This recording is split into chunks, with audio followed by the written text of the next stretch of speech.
بسم الله الرحمن الرحيم عن ابن عمر رضي الله تعالى عنهما قال رسول الله صلى الله تعالى عليه وسلم في الحديث انتبذوا في الأسقية رواه مسلم۔ نبی کریم صلی اللہ علیہ وسلم نے ایک حدیث میں بیان فرمایا مشکیزوں میں نبیذ بنایا کرو۔ دوستو، نبیذ نبی کریم صلی اللہ علیہ وسلم کے پسندیدہ مشروبات میں سے ایک مشروب ہے۔ اس کو بنانے کا طریقہ یہ ہوتا تھا کہ رات کے وقت چھوارے یا کشمش ان کو پانی میں ڈال دیا جاتا تھا، وہ تمام رات پانی میں پڑے رہتے، صبح تک ان کی تاثیر اور ان کی مٹھاس پانی میں آ جاتی، اس پانی کو نبیذ کہا جاتا تھا اور اس کو پی لیا جاتا تھا، یا صبح کے وقت بھگو دیا جاتا، شام کو پی لیا جاتا۔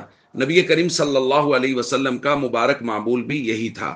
سیدہ عائشہ رضی اللہ تعالیٰ عنہ بیان فرماتی ہیں، جامع ترمذی کی روایت ہے، ننبذوہ غدوۃ ویشربوہ عشاء، ہم صبح کے وقت نبیذ بنا دیتے، حضور شام کے وقت پی لیتے، وننبذوہ عشاء ویشربوہ غدوہ، یا ہم رات کے وقت نبیذ بنا دیتے اور حضور صبح کے وقت اس کو پی لیتے تھے۔ تو یہ نبی کریم صلی اللہ علیہ وسلم کا بعض اوقات نبیذ کے متعلق معمول رہتا تھا۔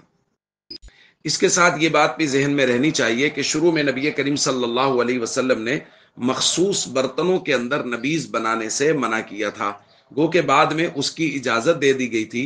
اب کسی بھی برتن کے اندر نبیذ بنائی جا سکتی ہے کہ رات میں اس میں کشمش یا چھوارے پانی میں بھگو دیے جائیں اور صبح کے وقت ان کی تاثیر اور اس کی مٹھاس جب پانی میں آ جائے تو اس پانی کو پی لیا جائے۔ السلام علیکم ورحمۃ اللہ وبرکاتہ۔